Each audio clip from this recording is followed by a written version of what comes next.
বিকেলের জন্য চায়ের সাথে একটু ভুট্টার পাকোড়া ভাবলাম আজকে নাস্তা বানাবো। তো ভুট্টার পাকোড়াটা বানানোর জন্য কিন্তু যেহেতু ভুট্টার এখন সিজন, ভুট্টা কিন্তু পেকে গেছে, সেই জন্য আমি ভুট্টা কিন্তু দুদিন আগে ভিজিয়ে রেখে দিয়েছিলাম। তো ভুট্টাটা দুদিন ধরে ভিজা ছিল। এখন আমি ভুট্টাটা ব্লেন্ড করে নিচ্ছি, 1 টেবিল চামচ পরিমাণ পানি দিয়ে ভুট্টাটা ব্লেন্ড করে নিলাম। আর দেখতে পাচ্ছেন কত সুন্দর ভুট্টাটা ব্লেন্ড হয়ে গেছে এখন আমার। তো এখন আমি ভুট্টার যেহেতু পাকোড়া বানাবো, তো স্বাদ মতো লবণ দিয়ে দিলাম, হলুদের গুঁড়ো, মরিচের গুঁড়ো, 1 চিমটি টেস্টিং সল্ট দিয়ে দিয়েছি।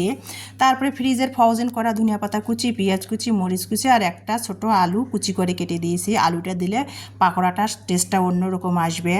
তো তারপরে সব মিশ্রণগুলো দিয়ে আদা বাটা, রসুন বাটা দিয়ে এখন আমি হাতের সাহায্যে ভালো করে ভুট্টার পাকোড়া যে বানাবো বেটারটা মেখে নিচ্ছিলাম।